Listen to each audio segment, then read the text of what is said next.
أعوذ بالله من الشيطان الرجيم بسم الله الرحمن الرحيم تلك أمة قد خلت لها ما كسبت ولكم ما كسبتم ولا تسألون عما كانوا يعملون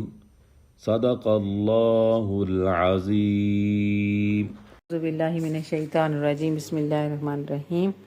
رب اشرح لی صدری ویسر لی امری واحلل عقدۃ من لسانی یفقہوا قولی۔ اللہ تبارک و تعالیٰ کے کرم اور فضل سے، اس کی دی ہوئی توفیق سے سورۃ بقرہ کی آیات، نورانی آیات سے فیض یاب ہونے والوں کو السلام علیکم۔ سورۃ بقرہ کی ابھی جو تلاوت آپ نے سماعت فرمائی، اس کا ترجمہ اور تفسیر جانتے ہیں۔ تلکا وہ امتن امت، قد تحقیق، خلط جو گزر گئی، لاہا اس کے لیے، ماں جو، کسبت اس نے کمایا، ولکم اور تمہارے لیے، ماں کسبتم جو تم نے کمایا، ولا تسألون اور نہ پوچھا جائے گا، اما اس کے بارے میں، کانو جو وہ، یعملون عمل کرتے ہیں۔ وہ ایک گروہ ہے کہ گزر گیا، اور ان کے لیے ان کی کمائی ہے اور تمہارے لیے تمہاری کمائی ہے، اور ان کے کاموں کی تم سے پرسش نہیں ہوگی۔ تدبر القرآن میں مفسر فرماتے ہیں کہ یہ آیت مبارکہ جو ہے یہ دوبارہ بیان ہوئی ہے، مقرر بیان کی گئی ہے کہ ہر شخص اپنے اعمال کا خود ذمہ دار ہے۔ اگر اکابرین نے اچھے اعمال کیے اور بعد میں آنے والے برے اعمال کرتے ہیں تو ان اکابرین سے ان کے اعمال کے بارے میں نہیں پوچھا جائے گا، اور نہ ہی ان برے اعمال کرنے والوں کو پوچھا جائے گا کہ انہوں نے اچھے اعمال کیے، اور ان کے اجر کے بارے میں کوئی بھی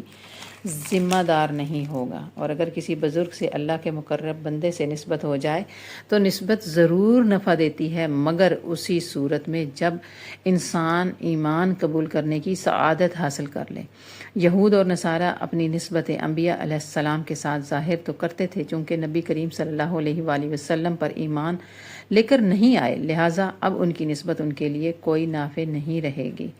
ایمان کے ساتھ ہی نسبت کام دیتی ہے، ورنہ کام نہیں دیتی۔ عمدۃ البیان میں مفسر فرماتے ہیں کہ چند آیات پہلے ایسی ہی آیت مبارکہ لفظ بلفظ گزری ہیں۔ یہاں علماء کرام نے فرمایا کہ اللہ سبحانہ وتعالیٰ نے تاکیداً فرمائی ہے۔ یہ بات اتنی اہم تھی کہ اللہ سبحانہ وتعالیٰ نے تاکید کرنے کے لیے اس کو دہرایا ہے۔ جس چیز کی تاکید کی ہے، تاکیداً اللہ سبحانہ وتعالیٰ دوبارہ دہرا رہا ہے، اس پر توجہ دینی چاہیے یا نہیں دینی چاہیے؟ اور وہ یہی ہے کہ تم سے پہلے جو گزر چکے ہیں، پہلے والے گزرنے والوں کے اعمال، ان کے لیے تمہارے اعمال تمہارے لیے، تم میں سے ان کے بارے میں نہیں پوچھا جائے گا۔ اور یہ بات اہم ہے، اس لیے دہرائی گئی ہے، اور یہ بات اتنی اہم ہے کہ اللہ سبحانہ وتعالیٰ دوبارہ دہرا رہا ہے۔ اور آج کل جو لوگ اس کے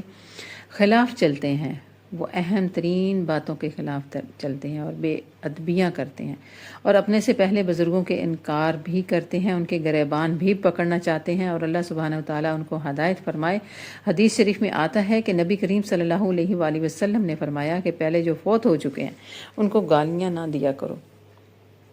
انہوں نے جو کیا ہے اچھائی تھی یا نہیں تھی، جو کچھ بھی تھا وہ ان کے کھاتے میں جا چکا ہے اور ان کے پاس وہ پہنچ چکے ہیں، تم اب اپنے ان سے کیا لینا چاہتے ہو؟ بعد والوں تمہیں چاہیے کہ تمیز سے کام لو۔ ایک اور حدیث مبارکہ بھی ہے کہ نبی کریم صلی اللہ علیہ وآلہ وسلم نے فرمایا کہ اپنے فوت شدہ لوگوں کی صفتیں بیان کیا کرو، یعنی خوبیاں بیان کیا کرو، اور کوئی کہے کہ خاموش رہنا ہے تو بھئی ہر فوت شدہ کی خوبی بیان کرنے کا حکم ہے، عیب بیان کرنے سے منع کیا گیا ہے، انہیں گالیاں دینے سے منع کیا گیا ہے کہ انہیں گالیاں مت دو۔ یہ بخاری شریف میں حدیث مبارکہ ہے،